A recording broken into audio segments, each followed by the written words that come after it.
Hoje é domingo, eu sou Suzana Barelli e eu trago para vocês aqui um resumo do que foi notícia no mundo do vinho na semana que passou. Não exatamente na semana que passou, porque depois de um mesinho de férias, talvez um pouquinho a mais, eu volto agora, no início de fevereiro. Espero que vocês tenham tido um ótimo começo de ano e que, claro, tenham ficado com saudades desse espaço. Só posso dizer que eu fiquei com muitas saudades de passar por aqui. Começo contando da minha viagem para o Piemonte, nessa semana que passou. Fui para a 10ª edição do Gran Lang, que é uma feira de vinhos que cresceu e desde o ano passado reúne produtores de todo o Piemonte, não apenas do Barolos e Barbarescos, e agora acontece em Turim, que é uma cidade grande. Provei muitos vinhos interessantes por lá. A feira reuniu 515 produtores e tinha uma sala de imprensa muito bem organizada, na qual a gente podia degustar 700 vinhos diferentes. Isso mesmo, 700 vinhos servidos por sommeliers que traziam o vinho em baterias de 6 taças por vez.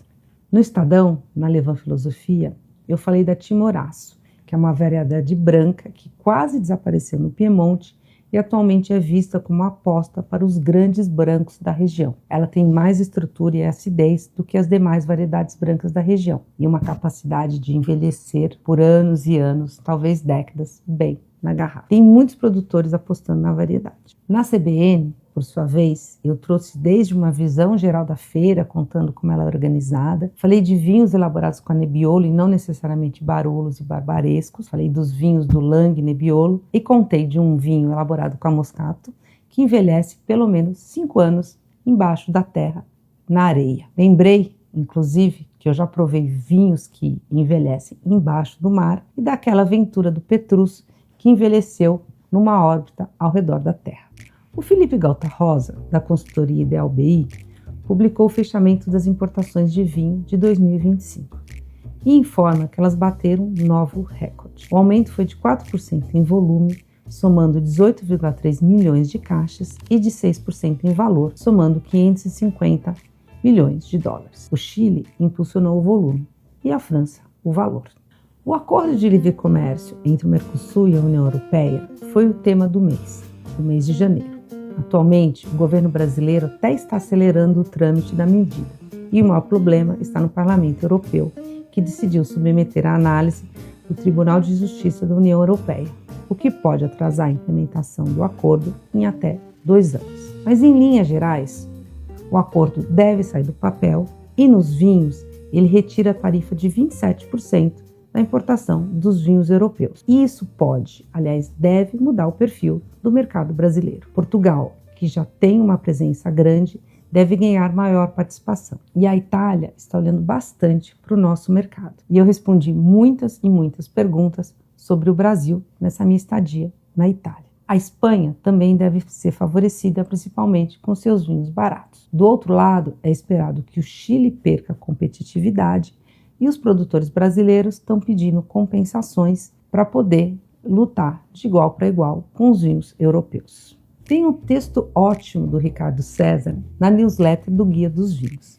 E eu começo o ano lembrando que essa news é gratuita e que quem quiser ler, basta assinar no www.guiadosvinhos.com.br. E lembro também que eu sempre me surpreendo positivamente com o texto dos meus 3 sócios. Para lembrar, a cada semana sobe um texto de cada um de nós 4, num rodízio. E os temas são os mais diversos, de tendência, de comportamento, de vinho que a gente degustou, enfim, diversidade do mundo do vinho. E nessa semana, o Ricardo escreve, a partir de 2 artigos publicados na revista inglesa The Economist, sobre o declínio do consumo dos vinhos, revelar não apenas uma mudança de hábitos alimentares ou uma maneira do consumidor buscar uma satisfação, mas mostra que isso, na verdade, é uma transformação na forma de como nós, humanos, estamos nos relacionando, não apenas com o vinho, mas com a vida. E o que é muito mais profundo e preocupante do que apenas uma redução no consumo de vinho. Alguns de vocês já me devem ter ouvido falar que o consumidor bebe menos vinho e faz mais terapia. É claro que isso é um resumo bem simplista, mas que nos leva a pensar na vida que estamos vivendo. Mesmo sendo suspeita, eu recomendo fortemente a leitura do texto do Ricardo. Trago aqui também o lançamento do primeiro espumante da agora Cave Sabiá. A Sabiá é uma empresa referência em azeites brasileiros de qualidade. Alguns anos atrás, para expandir a produção que começou na Serra da Mantiqueira, eles compraram uma propriedade em Encruzilhada do Sul, lá no Rio Grande do Sul. O terreno era muito grande e aí veio a ideia de plantar também videiras. É interessante porque, por exemplo, quando eu vou comprar azeite, eu me guio se o azeite, se ele é elaborado por produtores de vinho. E por que eu faço isso? Porque o azeite elaborado por uma vinícola, principalmente quando a vinícola é pequena, tende a ter muita qualidade. No caso do Sabiá, essa lógica se inverteu. Eles começaram com azeite e agora estão com os espumantes. A ideia é ser 3 espumantes, o primeiro já foi lançado, é um espumante que eu gostei bastante, ele tem tipicidade, ele tem frescor, ele tem umas notas frutadas mescladas com essa nota de autólise, gostei muito. E tem mais 2 espumantes que vão ser lançados daqui a pouco, porque a ideia é que eles fiquem 36 meses em contato com as leveduras, ou seja, o espumante ainda não está pronto. A produção é pequena e a elaboração é pelo método clássico. Às vezes eu fico brava, muito brava comigo, quando eu tenho uma notícia em primeira mão e não tenho tempo de divulgar. Isso aconteceu recentemente com o Muvuca, o vinho que agora integra a carta dos restaurantes do Hotel Rosewood aqui em São Paulo. Eu tinha conversado ainda no finzinho do ano passado com a Júlia, que é a sommelier da casa, mas não tinha parado para escrever essa história, que é uma história muito legal.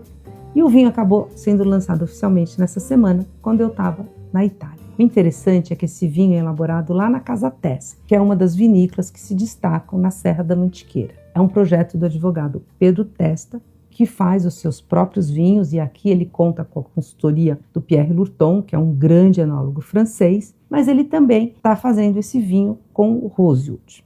Só para lembrar, o Lurton é o enólogo que faz Cheval Blanc, Chateau de Quem, que tem o seu projeto pessoal também em Bordeaux, que é o Chateau Majose, tem também consultoria do Cheval des Andes lá na Argentina e dá os seus pitacos no vinho do Pedro Testa. E por que eu estou falando de tudo isso?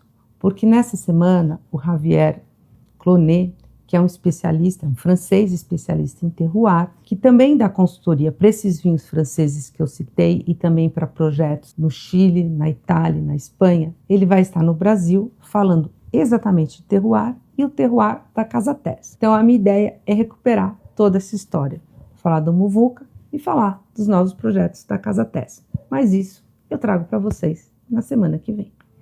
Então é isso. Espero que vocês tenham gostado desse resumo. Espero que vocês tenham tido muitas saudades desse resumo, aliás. E espero vocês a semana que vem. Quem assistir e gostar, comente, compartilhe, divulgue. Feliz ano!